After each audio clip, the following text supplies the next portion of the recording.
খলিফাতুল মুসলিমিন আবু যরের চেহারার দিকে একবার তাকায়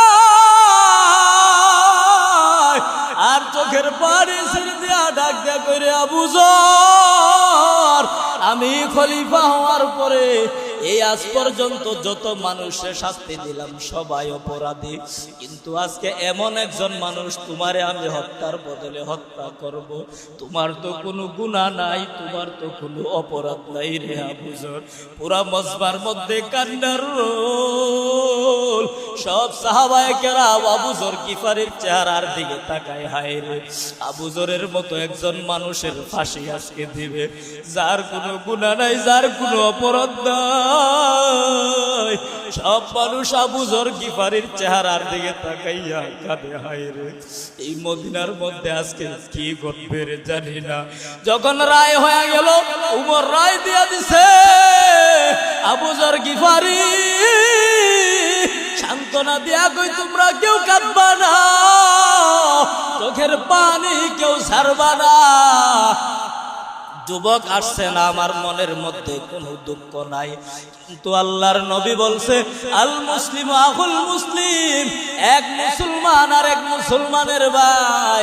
আল্লাহর নবীর এই হাদিস আজকে যদি আমার ফাঁসি হয়ে যায়, আল্লাহর নবীর হাদিস নিয়ে কিয়ামতের ময়দানে আমি দাঁড়াইব, আল্লাহরে বলবো, আল্লাহ, আপনার নবী বলছে এক মুসলমান আর এক মুসলমানের ভাই।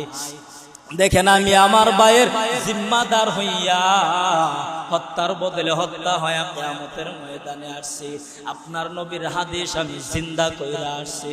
হযরত উমর যখন অর্ডার দিলেন, আবু যরের ফাঁসির মধ্যে উঠায়া দাও, জল্লাদকে যখন অর্ডার করছে, জল্লাদ ফাঁসির মঞ্চে যাইয়া দুইটা জল্লাদ তো চোখের পানি ছেড়ে দিয়া কাঁদে, হায় রে, জীবনে কত মানুষে হত্যার বদলে হত্যা করলাম, এই হাত দ্বারা কত অপরাধী শাস্তি দিছি,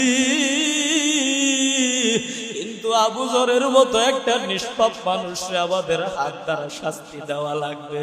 জল্লাদের হাত কাঁপতেছে, কোনো কিছু ধরতে পারে না। উমর অর্ডার দেয়া দেয়, তাড়াতাড়ি ফাঁসির মঞ্চে নিয়ে যাও। হাত কাঁপলে হবে না, মায়া কান্না দেখাইলে হবে না, কারণ ইসলামী আইন বাস্তবায়ন করা লাগবে 100-100। ও মুসলমান,